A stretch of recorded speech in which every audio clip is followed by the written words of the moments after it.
So looking ahead to this Washington game, I'm very excited because this could be the Carson Wentz ass kicking game to really just like It's not a smidge of nervousness though. Like it's like this is it, where somehow he gets his revenge.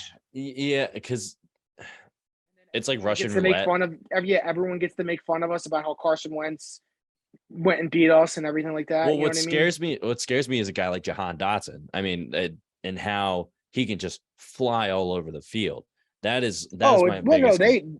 it's not just him. It's McLaurin and Curtis Samuel, who's healthy and has had 2 monster weeks so far. But I feel bad for a guy like McLaurin because Carson Wentz literally in that last game, he somehow threw and fumbled the ball at the same time. Did you see that clip against the Lions?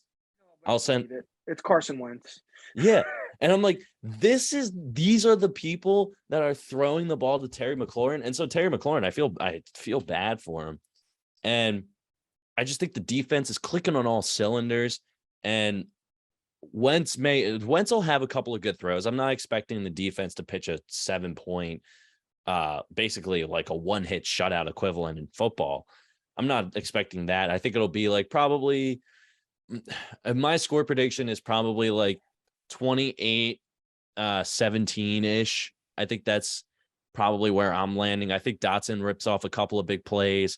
But I still think the offense stays clicking, and I would not be surprised if Sirianni goes to a more controlled, conservative ground attack in order to keep the fans, whatever fans that are still in that fucking stadium, out of the game, and allow the Eagles fans that will travel down to Washington D.C. for that game. There was some stat that it's like 50-50. They think at this point it's going to be 50-50 with the amount of tickets and bus pit things that have been sold. It's also Eagles fans travel. They have a decent defensive Yeah, line, yeah, which you should sure. when you draft like 7 straight first round defensive linemen. Finally, shit should pan out, right? So yeah, it wouldn't surprise me if he kind of changes it up a little bit and he's like, well, you're all expecting us to do this, so let's hit you with the run. My bigger thing outside of Dotson is they really got to look at Samuel. He's healthy. He's been really great these first 2 weeks. But his average catch is like a yard because he's getting a lot of bubble screens and like 1 yard hitch or like 2 yard like hitch routes that he's just running out catching and then they're setting it up for him to just use his speed afterwards. And Avonte Maddox is going to have to be very, very aware of that in the slot and pay attention to not only what Samuel's doing and what his pre-snap motion is, but where other people are. Because if he's moving, Monte's going to have to be aware, like, all right, is there a tight end on that side that could possibly clip me off? Are they moving a fullback out? Are they crashing down on the corner as Jahan Dotson to give him a little bit of that? You know what I mean? He's going to have to be very aware of that.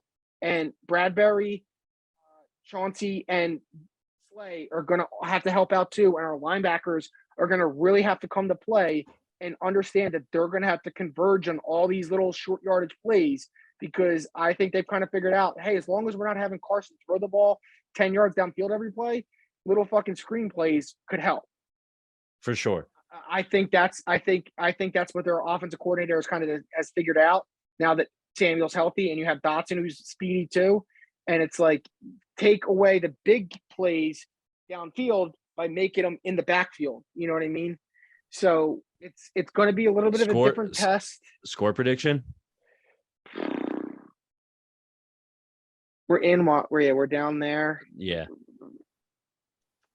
I think we score more points this week than last week, but only because I think Washington sticks in it a little bit longer than the Vikings did. I'm going to go